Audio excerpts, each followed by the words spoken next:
The sound of a shattering window echoed through the silent streets of Silver Creek as Sarah Norris stumbled out of the two-story boarding house, her belongings hastily stuffed into a single carpet bag that had seen better days. Blood trickled from a small cut on her cheek where Mr. Willoughby's ring had caught her skin when he'd struck her for refusing his advances. The year was 1875, and Silver Creek, Colorado, was like any other mining town that had sprung up in the West, full of promise for some and misery for others. Sarah had arrived just 3 months prior. Taking a position as a schoolteacher after her father's passing left her penniless in Chicago.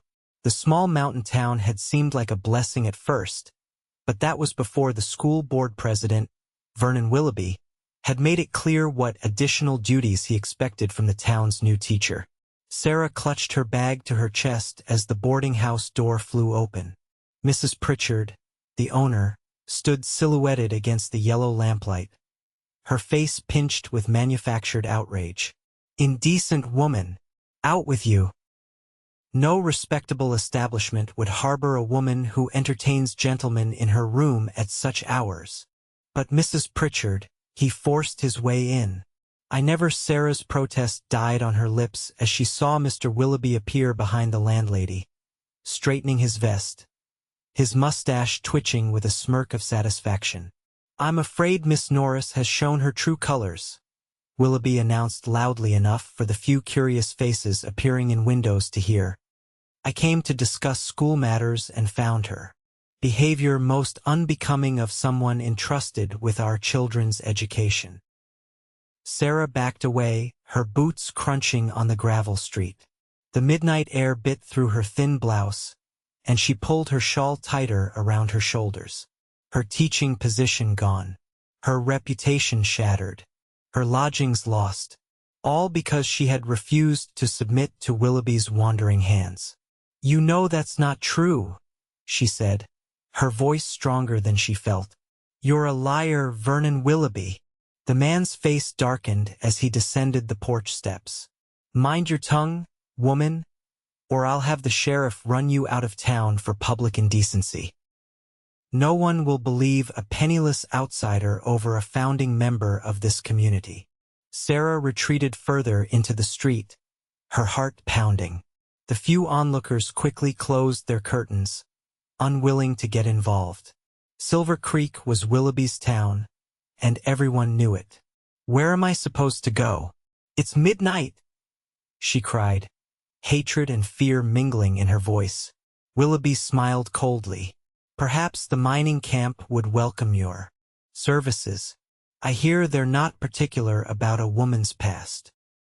The suggestion was so vile that Sarah nearly launched herself at him, but she knew that would only strengthen his lies. Instead, she turned and began walking away, her dignity the only thing she had left. "If I see you near the school tomorrow, I'll have you arrested for trespassing," Willoughby called after her. "The position has already been filled by someone more accommodating." Sarah kept walking, not allowing herself to look back as tears streamed down her face. She had no idea where she was going. The small town had only one hotel, owned by Willoughby's brother-in-law. The stage wouldn't leave until Tuesday, 3 days from now, and she had barely enough money for the fare, let alone additional lodging.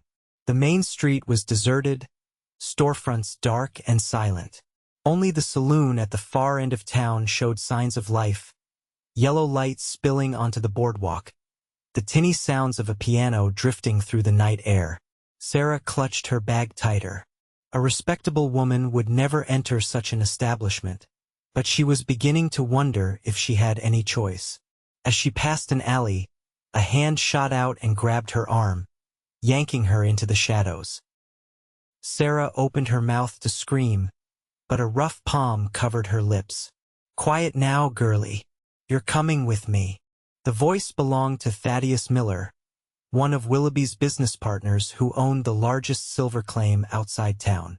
His breath reeked of whiskey and tobacco. "Vernon said you might be willing to make an arrangement for a place to stay." Sarah bit down hard on his hand, and when he jerked it away with a curse, She shoved her bag against his chest with all her might. He stumbled backward, giving her just enough space to bolt back to the street. "You little wildcat!" Miller shouted, recovering his balance. "You'll regret that." Sarah ran, her boots slipping on the dirt road. Behind her, Miller's heavy footsteps pursued. She was faster, but he knew the town better, and there were few places to hide in the small community. She turned a corner, hoping to lose him, only to find herself on a dead-end street that led to the livery stable. The stable door was open, a faint light glowing from within. Sarah darted inside, praying for a place to hide. The smell of hay and horses filled her nostrils as she weaved between stalls. Outside, Miller's voice called her name, taunting her. "Just looking to help you out, schoolteacher. Don't you want a warm bed tonight?" Sarah crouched behind a stack of hay bales, making herself as small as possible.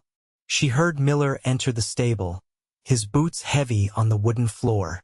"I know you're in here," he drawled. "Might as well come out. Town this size, you've got nowhere to go." A horse nickered nervously in a nearby stall as Miller moved deeper into the stable. Sarah held her breath, pressing herself against the rough wooden wall. "Found you?" Miller growled, suddenly looming over her hiding place. His hand reached for her, and Sarah scrambled backward, tumbling out into the open stable floor. Before Miller could grab her, the sound of a hammer being cocked froze them both. "The lady doesn't seem interested in your company," came a deep voice from the stable entrance. Sarah looked up to see a tall figure silhouetted against the moonlight. He stepped forward, and the faint lantern light revealed a man in his early 30s, dressed in worn trail clothes. A dusty cowboy hat sat low over eyes that gleamed like steel in the dim light. In his hand, a Colt revolver was aimed steadily at Miller's chest. "This ain't your business, stranger," Miller snarled, though he took a step back from Sarah. "I'm making it my business." The cowboy moved closer, his spurs jingling softly with each deliberate step. "The night is over for you, mister. Time you headed home." Miller's eyes darted between Sarah and the armed stranger. "Do you know who I am? Who my friends are in this town?" "Don't much care," the cowboy replied evenly. "All I know is you're chasing a woman who clearly doesn't want to be caught. Now, you can leave walking or you can leave otherwise. Your choice." Something in the stranger's voice, a calm certainty that promised trouble, seemed to penetrate Miller's whiskey-soaked bravado. He spat on the ground near Sarah's feet. "She ain't worth the trouble anyway. Frigid schoolmarm." With a final glare, he backed toward the door. "Watch yourself, stranger. Silver Creek isn't kind to interfering outsiders." When Miller was gone, the cowboy holstered his weapon and extended a hand to Sarah, who was still sitting in the hay. "Ethan Zankowski, madam. Are you hurt?" Sarah took his hand, allowing him to help her to her feet. "Sarah Norris. And no, not hurt, just homeless and jobless as of about 20 minutes ago." She brushed straw from her skirt, suddenly aware of her disheveled appearance and the cut on her cheek. Ethan's eyes narrowed at the sight of the cut. "Looks like someone got rough with you before that fellow showed up." Sarah touched her cheek self-consciously. "Mr. Willoughby, the school board president. He didn't appreciate my rejection of his proposition." Ethan nodded, his expression grim but unsurprised. "Not the first time I've heard that story in towns like this." He picked up her carpet bag from where it had fallen. "You got family nearby? Somewhere safe to go?" Sarah shook her head, feeling the full weight of her predicament. "No family since father died.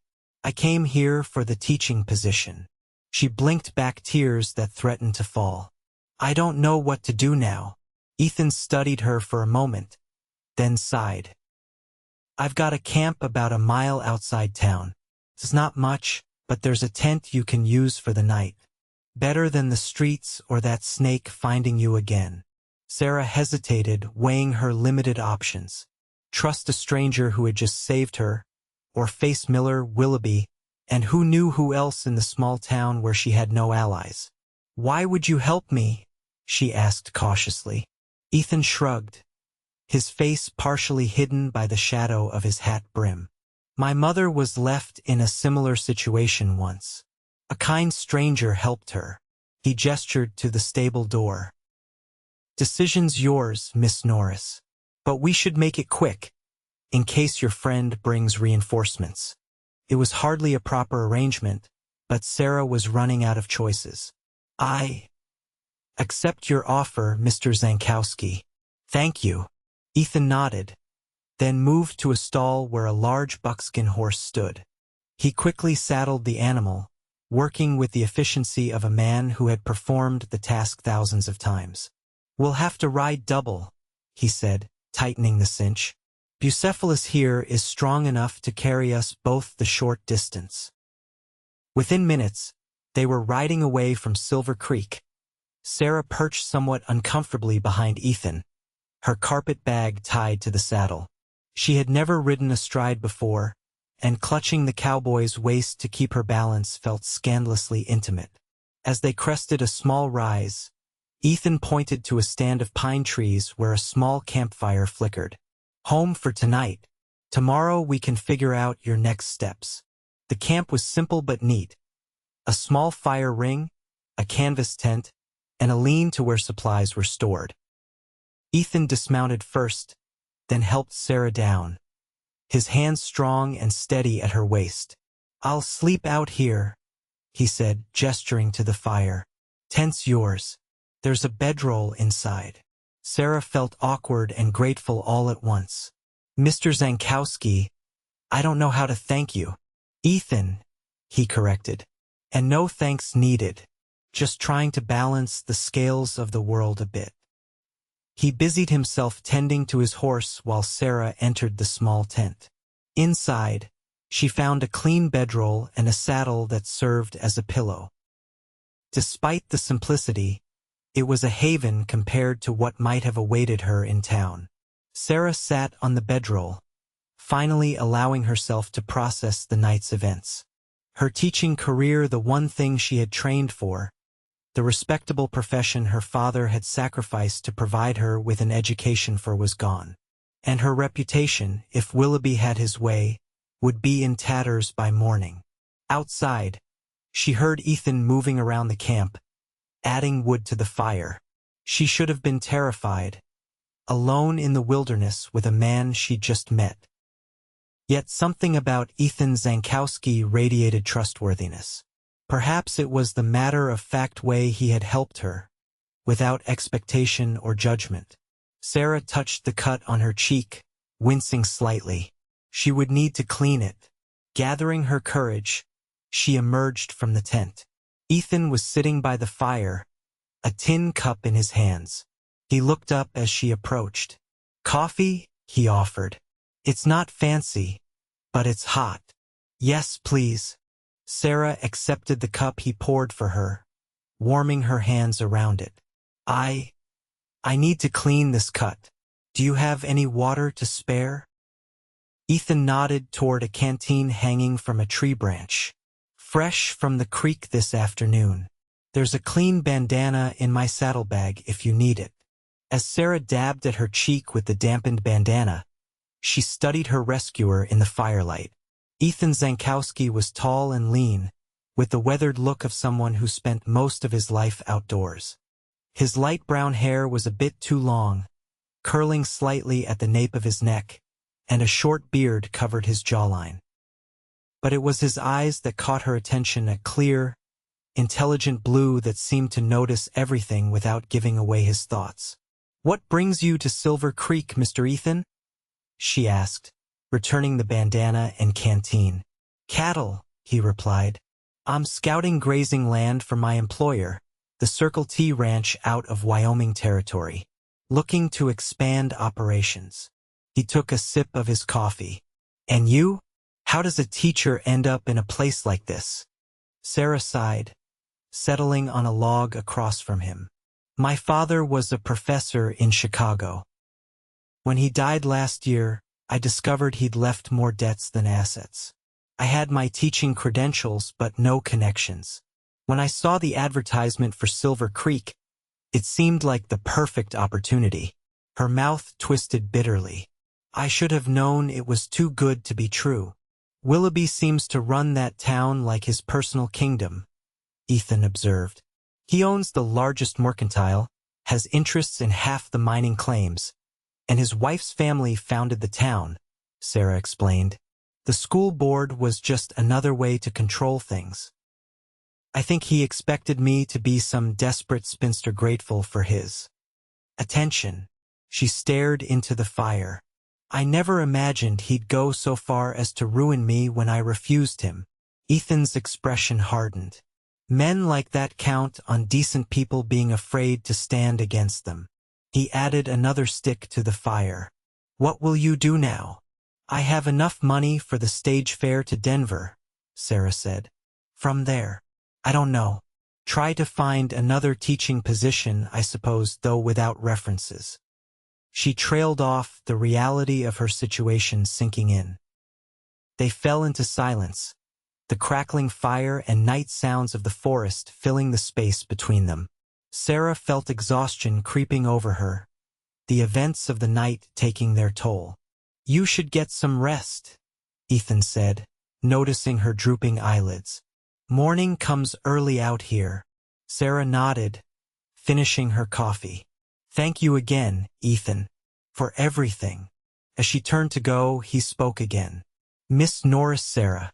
I'm meeting with a rancher tomorrow about 10 miles south of here. Man named Preston who's looking to sell. If you'd like, you could ride along.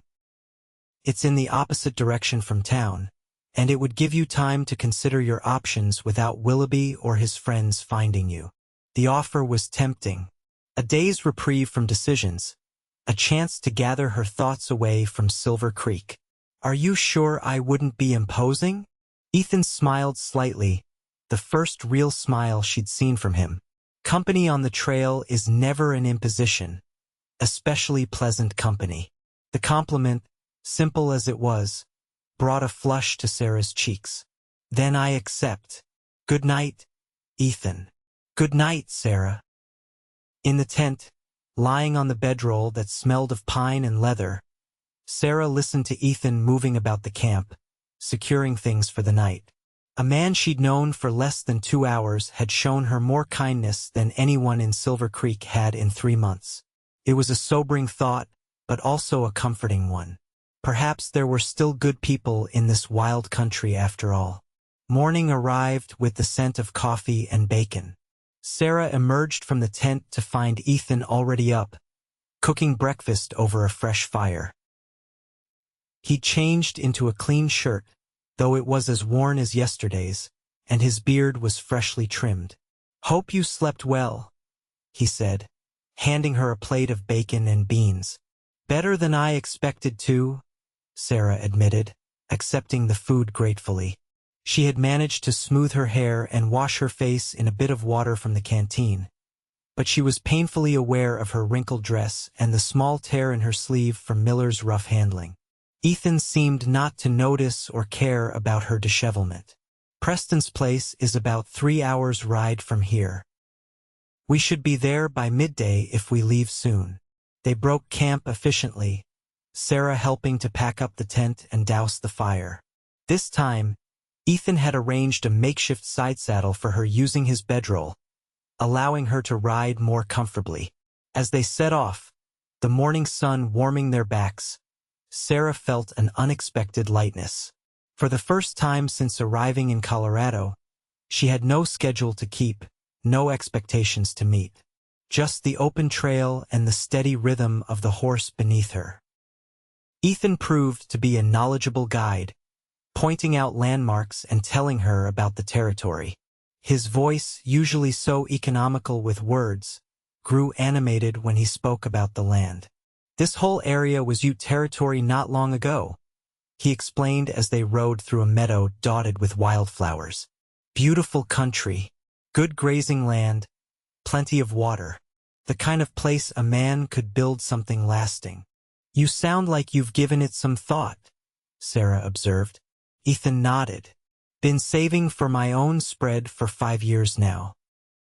Almost have enough to buy a decent parcel and some starter stock. A worthy goal, Sarah said. My father always said a person should have something that's truly theirs. Your father sounds like a wise man. He was. Brilliant with books, though somewhat impractical with money. Sarah smiled at the memories.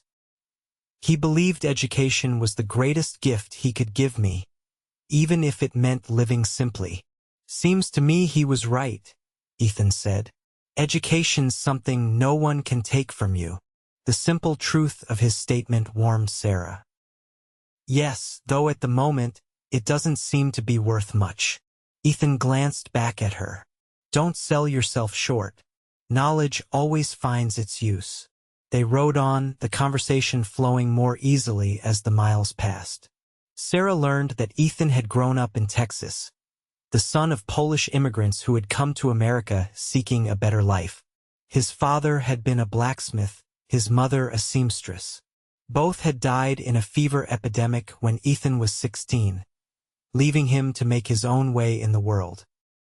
Started as a horse wrangler, worked my way up to trail boss by 25, he told her. Been with the Circle T for 3 years now, running cattle drives and scouting new territory. It sounds like a lonely life, Sarah ventured. Ethan shrugged. It has its moments, but there's a freedom to it that suits me. He paused, then added more quietly, or suited me at least. Lately I've been thinking there might be more to life than endless trails. Something in his tone made Sarah's pulse quicken slightly, though she couldn't say why. What more were you thinking of? Before Ethan could answer, a shot rang out, the bullet kicking up dirt just ahead of Bucephalus. The horse reared, and Ethan's arm shot out to steady Sarah as he controlled the animal with his other hand. Get down, he commanded, guiding the horse behind a large boulder off the trail. He helped Sarah dismount quickly, then drew his revolver. Stay here. Who's shooting at us? Sarah whispered, crouching behind the rock. Don't know yet, Ethan replied grimly, but I aim to find out. He cautiously peered around the boulder, scanning the ridgeline above them. Another shot cracked the air, chipping rock fragments from their shelter. That's close enough, Zankowski, a voice shouted. We just want the woman. Sarah felt ice form in her veins as she recognized the voice. It's Miller, she whispered. Ethan's expression darkened. And probably not alone. He reached into his saddlebag and pulled out a second, smaller revolver, which he handed to Sarah. You know how to use one of these? Sarah stared at the weapon, then nodded hesitantly. My father taught me. For protection on the frontier, he said. Good. Last resort only. Ethan checked his own weapon. 3 of them, from what I can see. Miller and 2 others. What do they want with me? Sarah asked, though she feared she already knew. Nothing good, Ethan replied. Willoughby's likely behind this. Men like him don't like loose ends. You're outgunned, Cowboy, Miller called. Hand over the schoolmarm and you can ride away. This isn't your fight. Seems like it is now, Ethan muttered. To Sarah he said, Stay low. I'm gonna try to circle behind them. Ethan, no. They'll kill you. They'll have to catch me first. He gave her a reassuring smile. I've dealt with worse odds. Before she could protest further, Ethan had slipped away, moving stealthily through the underbrush along the trail. Sarah clutched the small revolver, her heart hammering in her chest. She had never shot at a person and prayed she wouldn't have to start now. Minutes stretched by with agonizing slowness. Then, from the ridge, she heard shouts and the sound of a scuffle. Another shot rang out, followed by a cry of pain. Sarah closed her eyes, dreading what might be happening. Suddenly, a figure stumbled down the slope toward her hiding place. She raised the revolver, hands shaking, then lowered it when she recognized Ethan. Blood stained his left sleeve, but he was moving under his own power. "We need to go," he said urgently. "Now. You're hurt." "Just grazed." One of them's down with a twisted ankle, another with a face full of dirt, but Miller's still coming. Ethan helped her mount Bucephalus, then swung up behind her, grimacing slightly at the movement. "Hold on tight." They galloped away from the ambush site, taking a game trail that branched off from the main road. Behind them, Miller's curses faded into the distance. "Where are we going?" Sarah called over her shoulder. "Still Preston's place, but the long way around," Ethan replied. "He's a friend. We'll be safe there." They rode hard for nearly an hour, the horse's powerful strides eating up the miles. Sarah could feel Ethan's blood seeping through his shirt sleeve where it pressed against her back, but he never complained or slowed their pace. Finally, as they crested a rise, a small ranch came into view.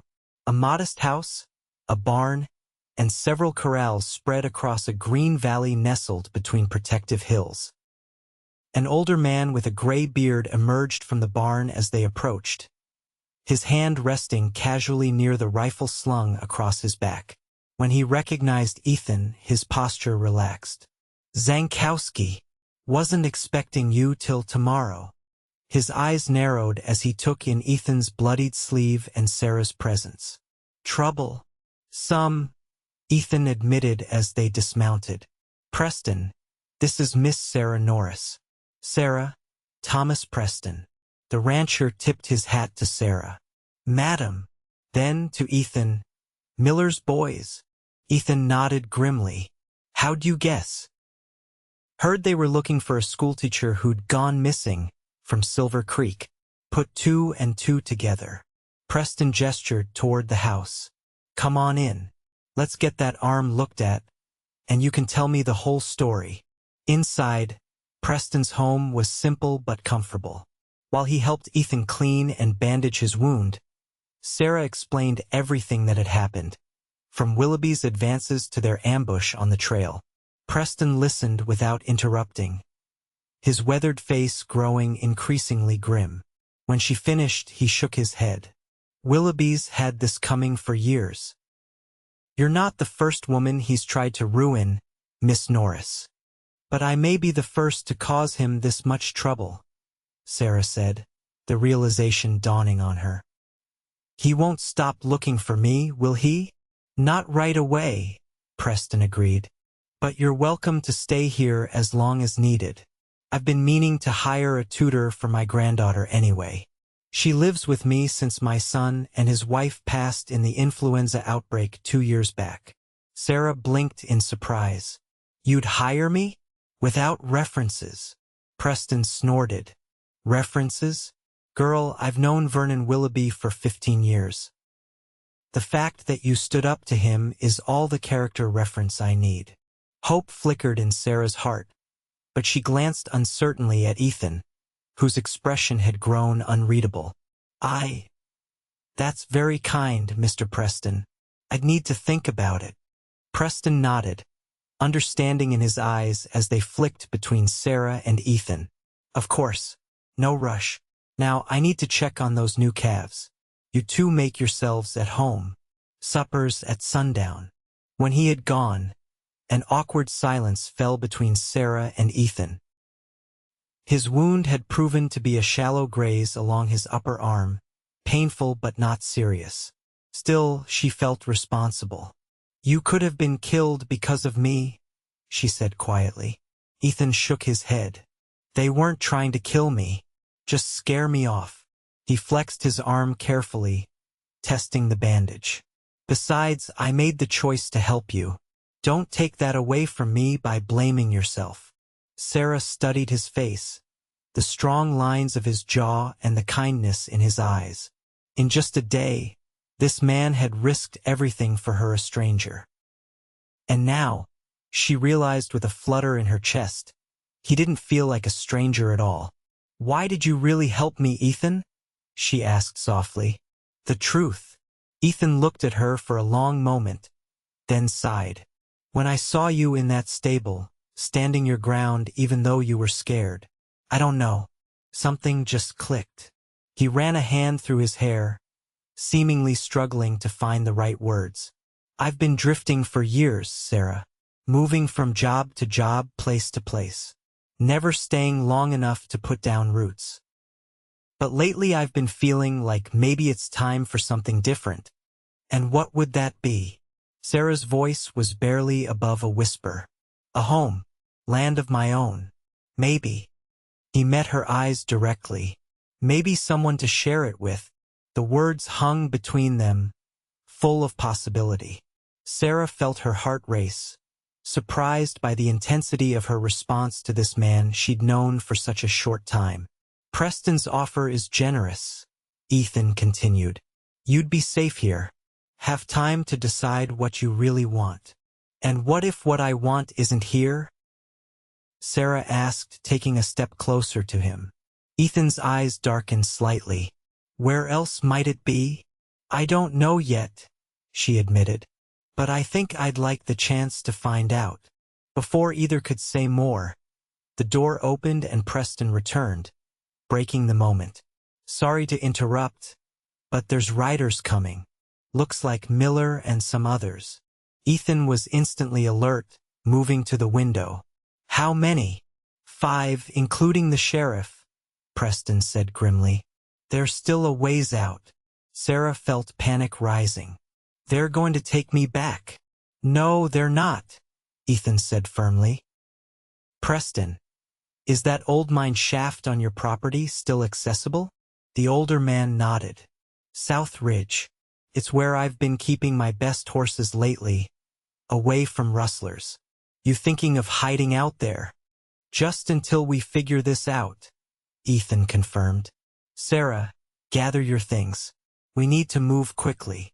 Within minutes, they were riding away from the house, following Preston, who led them along a winding path up a wooded hillside. The mine entrance was well concealed by brush and fallen trees, but inside, the first 100 feet had been converted to a makeshift stable, currently housing 3 fine-looking horses. You two can stay in the back section, Preston explained, lighting a lantern. There's a small chamber with supplies and bedrolls. I'll deal with Miller and his bunch. Send them on a wild goose chase toward Leadville. We can't ask you to lie for us, Sarah protested. Preston waved away her concern. Those men burned down my son's store 5 years ago when he wouldn't sell to Willoughby. I owe them nothing. His expression softened. Besides, I've seen the way you two look at each other. Sometimes the right person comes along at the wrong time. You deserve a chance to figure things out without Willoughby's shadow hanging over you. After Preston left, Sarah and Ethan settled into the small chamber he had mentioned.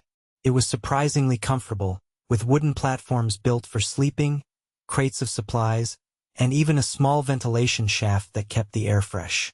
Someone had clearly used it as a hideout before. What happens now? Sarah asked as they sat by the light of a single lantern. Ethan leaned back against the rough wall. We wait. Give Miller and his men time to search elsewhere. He studied her face in the lamplight. Then we need to decide what comes next. We? Sarah questioned softly. If you want there to be a we, Ethan replied, his voice equally soft. I know it's fast, Sarah. Too fast, maybe. But I haven't felt this way about anyone before. Sarah's heart leaped at his words. It was fast, impossibly, irrationally fast. Yet she couldn't deny the connection that had formed between them, forged in danger and strengthened by mutual respect. Tell me about your dreams, she said. The land you want to buy, the home you want to build. Ethan's eyes lit up as he described his vision. A cattle ranch in Wyoming territory, with good water and protection from winter storms. A comfortable house built with his own hands, large enough for a family. Fields for growing hay and vegetables. A stable of fine horses. It sounds wonderful, Sarah said when he finished. A place worth building a life around. It would be, Ethan agreed, especially with the right partner. He reached out hesitantly, taking her hand in his. I know teaching is your calling, Sarah. I wouldn't ask you to give that up. There are children everywhere who need education, Sarah said, squeezing his hand. Even in Wyoming territory. The hope that bloomed in Ethan's eyes made Sarah's breath catch. Are you saying you'd consider coming with me? I'm saying I'd consider building something together, she replied. If that's what you're asking. Ethan moved closer, his eyes never leaving hers. It is. When his lips met hers, Sarah felt as though all the chaos of the past 24 hours faded away. This kiss, her first, was gentle and questioning, full of promise rather than demand. She responded with her own tentative exploration, her hands finding their way to his shoulders. When they finally parted, Sarah was breathless, her cheeks flushed in the lamplight. That was the beginning, Ethan finished, tucking a strand of hair behind her ear. If you'll have it so. They talked through the night, sharing stories from their pasts and dreams for their futures, finding more common ground with each passing hour. By the time Preston returned in the morning with news that Miller and his men had departed, convinced their quarry had fled north, Sarah and Ethan had made their decision. We're heading to Wyoming, Ethan told Preston as they prepared to leave the mine hideout. I know a place near the Circle T that's for sale. Good land, fair price. Preston nodded approvingly. And you, Miss Norris? Found your calling after all. Sarah smiled, looking at Ethan. I believe I have, though I still intend to teach, wherever we settle. Well, before you go, I have a proposition, Preston said. Those men who came yesterday? Let something slip that might interest you. Seems Willoughby's been skimming from the school fund for years. The sheriff's suspicious but needs proof. My ledger, Sarah gasped. In my carpet bag. I noticed discrepancies in the accounts but thought it was just poor bookkeeping. That's why Willoughby was so eager to get my personal belongings. He knew I had evidence. Preston grinned. Exactly. Now, I've sent word to the county judge, who's no friend of Willoughby's. They'll be here tomorrow, with your testimony and those records. Willoughby could lose everything, Ethan finished, understanding dawning on his face. Would you stay one more day? Preston asked. Help bring that man to justice? Might make it safer for you both in the long run. Sarah and Ethan exchanged a look, a silent communication passing between them. We'll stay, Sarah decided. I won't run from the truth anymore. The next 24 hours passed in a flurry of activity. The county judge, a stern-faced man named Holbrook, arrived with 2 deputies. Sarah presented her evidence, the school ledger showing funds allocated for supplies and repairs that never materialized, all signed off by Willoughby himself. Embezzlement of public funds is a serious offense, Judge Holbrook declared after reviewing the documents. Combined with the testimony about his inappropriate behavior toward a school employee, I believe we have grounds for immediate action. By sunset, word reached Preston's ranch that Willoughby had been arrested. Without his protection, Miller and his men had quickly scattered, unwilling to face the consequences of their actions. The town council, eager to distance themselves from scandal, had sent a letter offering Sarah her teaching position back, with a substantial raise. Are you tempted? Ethan asked as they sat on Preston's porch, watching the sun sink below the mountains. To go back, prove them all wrong. Sarah shook her head, leaning against his shoulder. That part of my life is over. Besides, she added with a smile, I believe someone mentioned Wyoming has a shortage of qualified teachers. Ethan's arm tightened around her. That it does. And one particular piece of Wyoming is going to need a woman's touch to turn it into a proper home. 3 days later, with Sarah's carpet bag considerably heavier thanks to the reward money from exposing Willoughby's scheme, they departed Preston's ranch. The old rancher had become a friend, promising to visit them once they were settled. As they rode away, Sarah seated comfortably on a horse Preston had insisted on giving her. "Consider it payment for tutoring my granddaughter until you left." She couldn't help marveling at how much her life had changed in less than a week. "Having second thoughts?" Ethan asked, noticing her contemplative expression. Sarah shook her head, smiling at the man who had transformed from rescuer to partner in such a short time. "Not at all. Just thinking about how sometimes being forced into the street after midnight can lead to exactly where you're meant to be."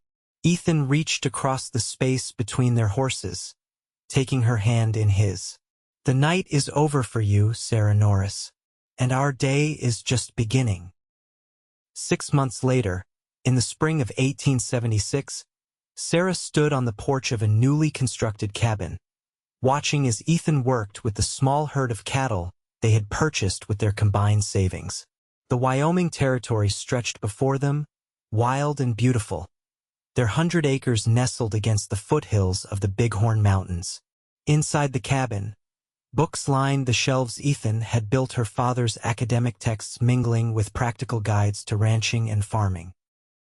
On the table lay plans for the schoolhouse they would build next, where Sarah would teach the children from neighboring ranches. Their wedding bands, simple gold circles exchanged before a traveling preacher just 2 months after leaving Colorado, caught the sunlight as she waved to her husband. As Ethan rode toward her, his face breaking into the smile that still made her heart race, Sarah thought of the night that had changed everything.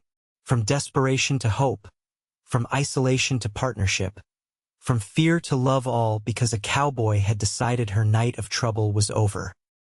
And indeed it was. Their days together were just beginning.